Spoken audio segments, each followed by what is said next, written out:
In the heart of Lagos, where the air is thick with smoke, noise, and secrets, there once stood a small food stall that people could not stop eating from. They said the food tasted alive. They said once you ate it, you always came back. This is the story of Mama Said of Oyingbo Market. Music fades slightly. Busy market ambience, chatter, metal clanging, distant horns. Oyingbo Market never truly slept. Even before sunrise, traders were shouting, fires were burning, and pots were already boiling. Among the many food sellers stood a small, unnamed stall. No bright signboard, no fancy chairs, just old wooden benches and blackened cooking pots. People called it Mama Said's place. At first, it looked ordinary. She sold amala, eba, jollof rice, pepper soup, nothing special.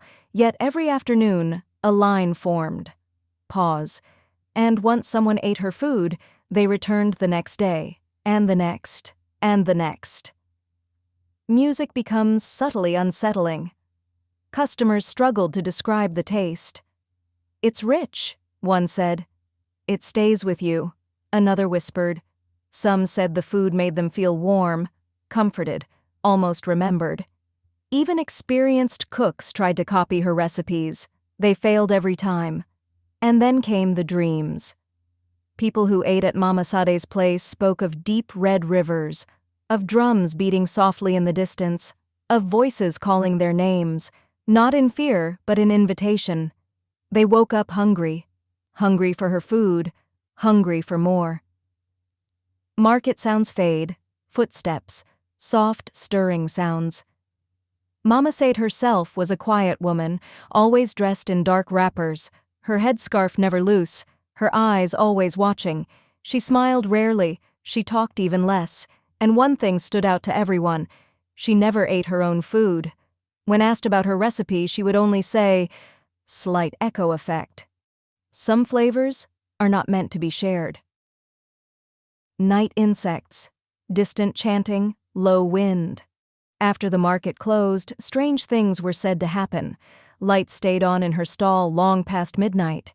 People claimed to hear chanting, low, rhythmic, mixed with the sound of a spoon scraping a pot.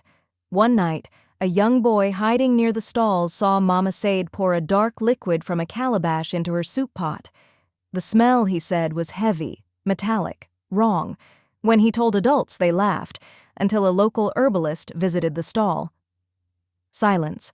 One spoon clinks against a bowl. The herbalist ordered food. He took one bite. Then he stood up, left money on the table, and walked away.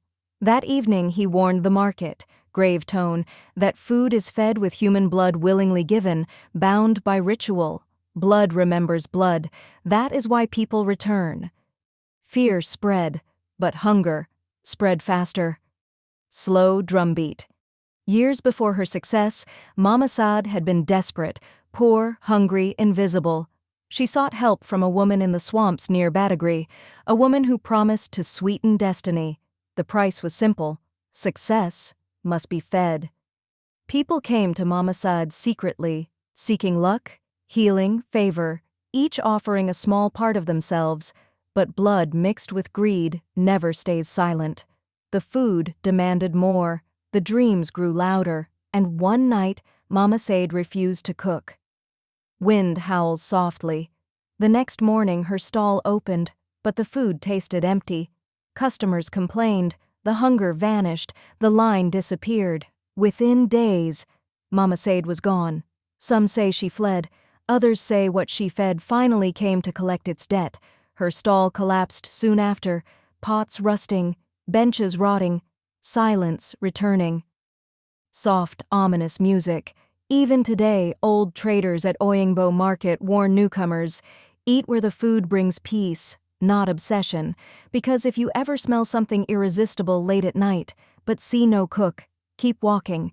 Some success is seasoned with a price no one should pay. Music fades out.